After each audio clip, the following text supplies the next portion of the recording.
Joining us now, Hillel Neuer is the UN Watch spokesperson. Hillel, nice to see you, and I'm sure you were listening into Sarah's reporting there. You've been critical of the United Nations for years and the mistreatment that you've noticed of Israel. Any surprise to you it took 11 months for the Security Council to meet to discuss the hostages? Look, as your reporter said, this is really unbelievable that the United Nations, which is the world body that is mandated to uphold international peace and security and human rights, has waited 11 months to even deal with the issue. But, you know, the only thing worse sometimes than the United Nations being silent on something is when they actually decide to speak, because who will take the floor when the Security Council meets? We're going to hear from China.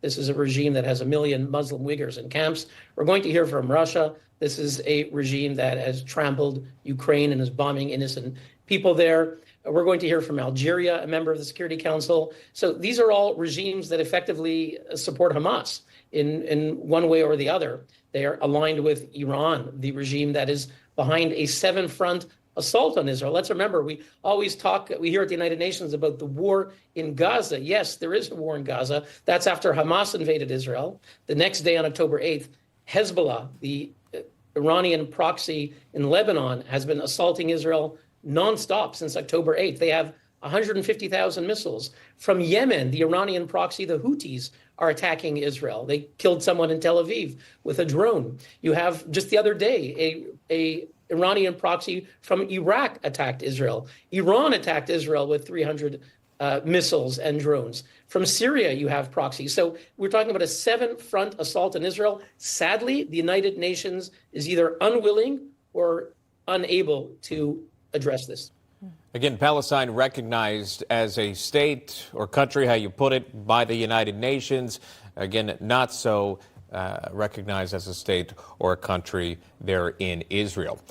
Interesting there. Spokesperson for the Secretary General was discussing of the United Nations getting the polio vaccine to Gazans, Palestinians, was asked about the possibility of meeting with PM Netanyahu next during the UN General Assembly. We have that on tape. If we can play that for you, watch this.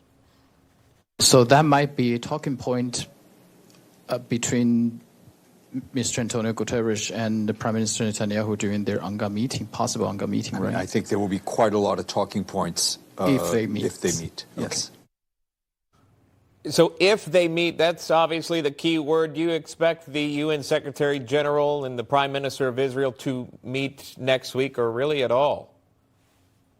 Well, it's possible. Prime Minister Netanyahu is planning to address the General Assembly at its opening in a couple of weeks in New York, and we'll have to see if the Secretary General will meet him. But look, the Secretary General has lost any moral credibility. Only a couple of months after the war, he said, yes, I condemn Hamas, but we also have to understand the context, right? This word that was used notoriously in the congressional hearings by heads of Harvard and so forth, saying you have to understand the context. So Secretary General Guterres effectively justified what Hamas did. He enumerated numerous alleged grievances by Hamas and really effectively justified what they did. So he's lost all credibility. And indeed, you showed a tweet. I responded to it a couple of days ago. He said, I'll never forget meeting the family of Hirsch Goldberg, but he refused to condemn Hamas. He refused to mention the word Hamas.